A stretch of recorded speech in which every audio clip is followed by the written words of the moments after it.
बैठक में अम्बाला सिटी के अध्यक्ष पवन जी और बहुत सीनियर कांग्रेस के नेता यहाँ और कांग्रेस से जुड़े हुए बहुत से कांग्रेस के शुभ चिंतक यहाँ इकट्ठा हुए हैं और मैंने उनसे प्रार्थना की थी अध्यक्ष जी से कि मैं आपके बीच में आना चाहता हूँ, क्योंकि जो सद्भाव यात्रा जिसका शुभारंभ 5 अक्टूबर को हुआ था, आज 119 दिन हो गए। हमने 45 विधानसभा हरियाणा की कवर कर ली हैं और अब कल से कालका से दूसरा यानी आधे के बाद का कार्यक्रम शुरू होगा। तो उसमें अम्बाला जिले की 4 कॉन्स्टिट्यूंसी हैं और उसमें अम्बाला सिटी, अम्बाला कैंट और ये 11-12 ना भाई, या अम्बाला शहर 13, 12 कैंट और 10-11 मलाना। नहीं 10-11 12 तारीख अम्बाला कैंट, 13-14 को अम्बाला सिटी। हाँ नहीं, इसका मतलब 10 और 11 को मुलाना और 12 को अम्बाला कैंट और 13-14 को अम्बाला सिटी, ये 3 विधानसभा कवर करेंगे। तो उस संदर्भ में आज सिटी के साथियों को बुलाया था और उनसे बुलाने का लक्ष्य हमारा ये है कि यात्रा का रूट क्या हो। तो उसमें ये इन्होंने कहा कि हम आजकल में आपको रूट बना के देंगे और रूट का भी मैंने भी इनको यही कहा कि जहाँ ज्यादा लोग यात्रा को देख सकें, यात्रा का जो मैसेज है वो ले सकें और 14-15 किलोमीटर एक दिन की यात्रा का लक्ष्य होता है हमारा। और ब्रजेंद्र सिंह इस यात्रा को शुरुआत उन्होंने की थी, उसको लीड कर रहे हैं और राहुल गांधी जी ने इस यात्रा को लेकर यही कहा कि जो कोशिश है भारतीय जनता पार्टी की और सरकार उसकी मदद पे इस काम के लिए कि समाज को बांट के अगर वैसे वोट नहीं मिलती हरियाणा में, क्योंकि मेरा राजनीतिक अनुभव ये बोलता है कि हरियाणा में जो हमारा आपस का भाईचारा है, वननेस है, उसको बड़ी आसानी से कोई ये सोचे कि किसी ना किसी तरीके से उसको खराब करे, आपस में ईर्ष्या पैदा हो जातीय आधार पे या धर्म के आधार पे या क्षेत्रीय आधार पे। इन चीजों का बीजेपी ने कोशिश की हरियाणा में, सफलता तो उनको नहीं मिली और कहीं ना कहीं उनको मुंह की भी खानी पड़ी। जब मेवात के अंदर एक यात्रा ऐसी निकाली थी आज से 3 साल पहले, वहां के लोगों ने इकट्ठा होके, हालांकि मेवात में मुस्लिम जनसंख्या 70-75% है, लेकिन वहां सभी लोगों ने और खास तौर पर वहां के जो किसान वर्ग के लोग थे, किसी भी जाति और धर्म के थे, उन्होंने कहा कि अगले साल अगर इस किस्म का तशद्दुद फैलाने का काम करेगी कोई यात्रा, हम उसको बर्दाश्त नहीं करेंगे और उसके बाद वहां अमन चैन है।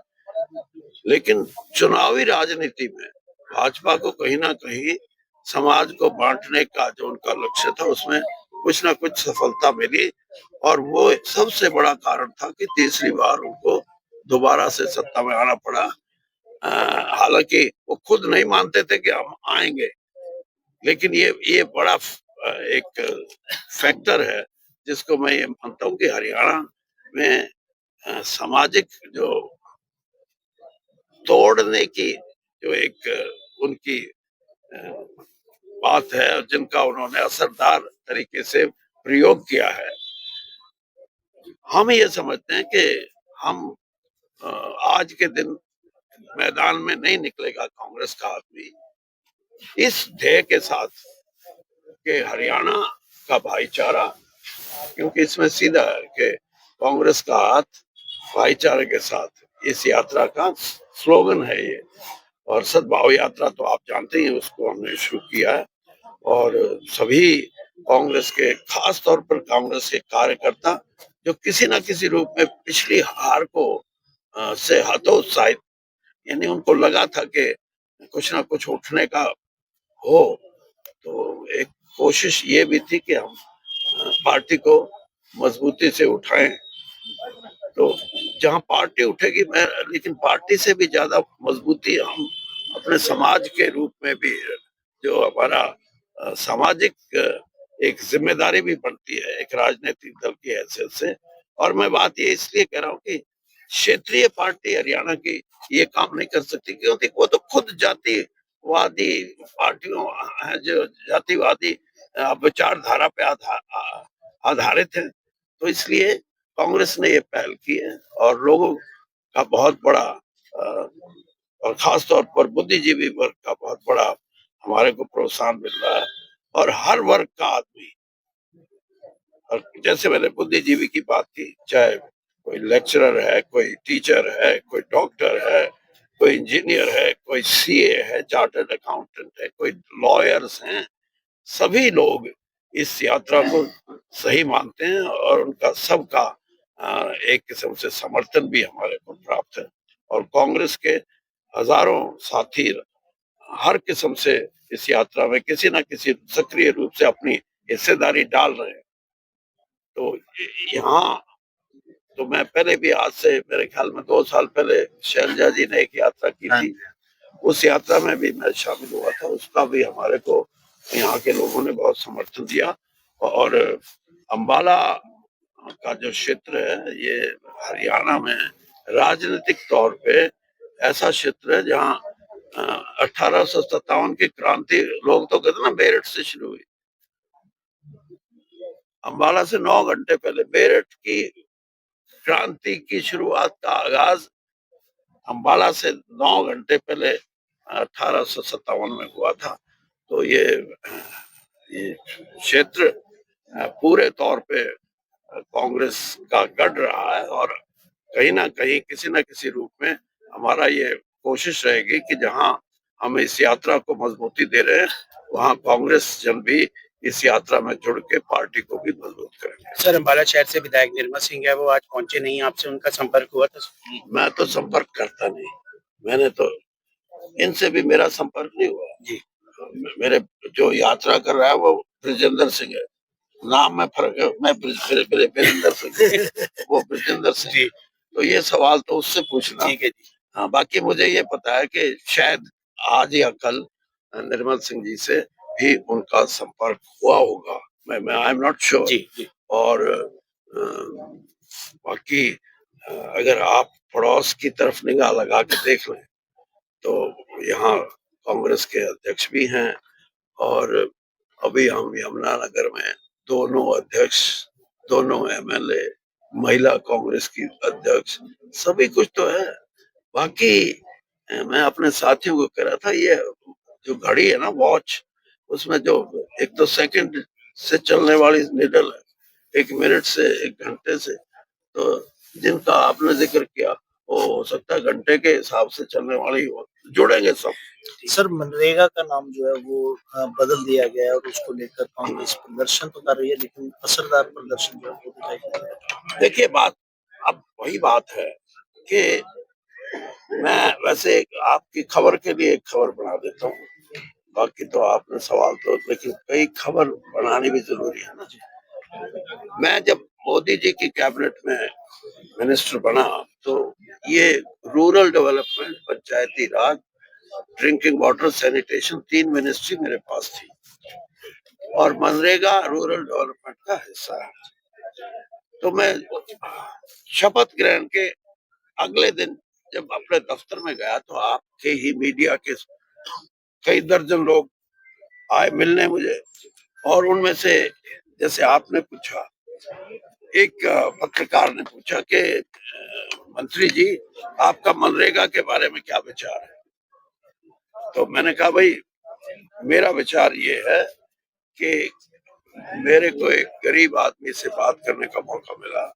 उसने कहा कि चौधरी जी, मैंने अपनी जिंदगी में 500 रुपए का नोट महात्मा गांधी की तस्वीर वाला पहली बार अपने हाथ में देखा है।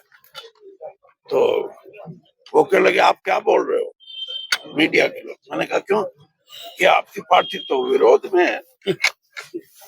मैंने कहा मेरी पार्टी विरोध में है?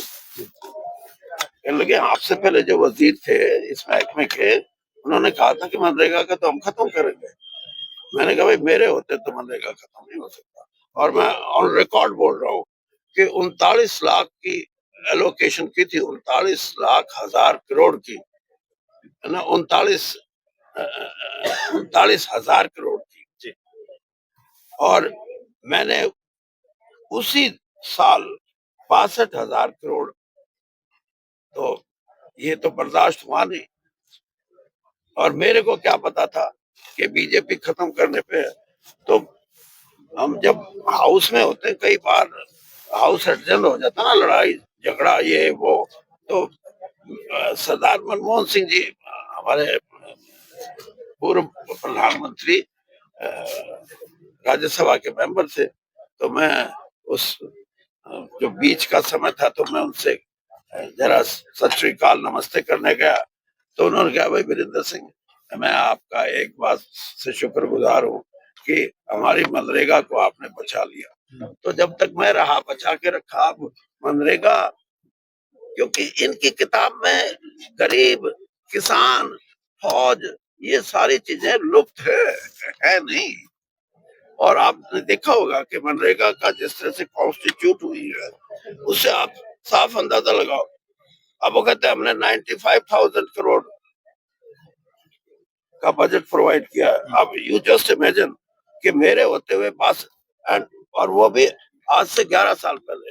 अब तो वो तिगना होना चाहिए था, चौगुना होना चाहिए था, लेकिन मंशा नहीं है। और फिर पैसे देने का अधिकार उन्होंने अपने पास रख लिया। किसको देंगे, किस सरकार को देंगे, वो अधिकार अपने पास रख लिया। किस स्टेट गवर्नमेंट को कितना देंगे। और पहले ये था कि ये डिमांड ड्रिवन थी कि मैं मजदूर हूँ, मेरा कार्ड बना हुआ है, मैं ये कहता हूँ सरकार को कि मेरा ये राइट है, और कॉन्स्टिट्यूशन में और एक्ट में मुझे ये प्रोविजन दिया है कि मैं अपना 100 दिन का रोजगार हासिल करूँ। आपने देखा होगा हरियाणा की फिगर है ये 24.5 दिन। ये तो इस मनरेगा की बदलाव से पहले का कि 100 दिन की मनरेगा देने वाली सरकार सिर्फ 24.5 दिन की मजदूरी उन्होंने दी है। तो मनरेगा नाम की जो जो एक गरीब के लिए एक जो जो ये कहता था मैं और कुछ कर नहीं सकता, मैं मैनुअल काम तो कर सकता हूँ, उसके अधिकार को छीना है।